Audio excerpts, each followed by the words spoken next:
నమస్తే అన్న అందరికీ నమస్కారం.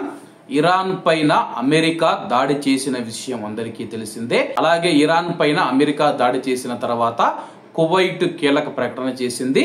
వివరాల్లోకి వెళితే ఇరాన్ అణు కేంద్రాలను లక్ష్యం చేసుకోవడం పైన కువైట్ తీవ్ర ఆందోళన వ్యక్తం చేసింది.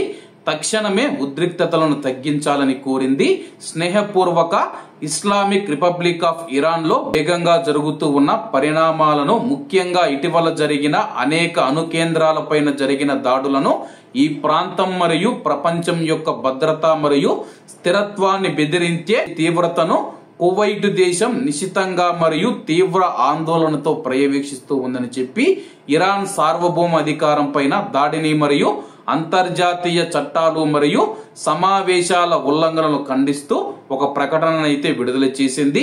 ఈ ప్రాంతంలో భద్రత మరియు స్థిరత్వాన్ని కాపాడటానికి, ఇటువంటి ఉల్లంఘనలను ఆపడానికి అంతర్జాతీయ సమాజం మరియు ఐక్యరాజ్య సమితి భద్రతా మండలికి పిలుపునివ్వడం జరిగింది.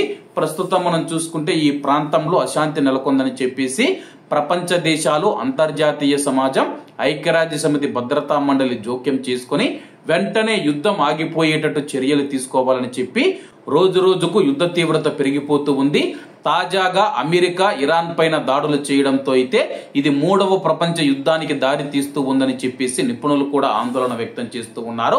అలాగే కువైట్ దేశం మనం చూసుకుంటే తక్షణమే కాల్పుల విరమణ జరగాలి, తక్షణమే యుద్ధం ఆగిపోవాలని చెప్పేసి కువైట్ దేశం ఇరు దేశాలను అయితే కోరడం జరిగింది. ఇజ్రాయిల్ ను, ఇరాన్ ను, అమెరికాని అయితే కోరడం జరిగింది. మరి ఆయా దేశాలు ఏ విధంగా స్పందిస్తాయో వేచి చూడాల్సి ఉంది.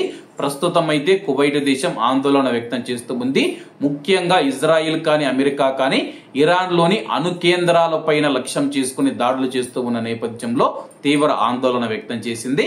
కాబట్టి అందరూ బాగుండాలి, అందులో మనం ఉండాలి. అందరికీ నమస్తే అన్న, జై హింద్.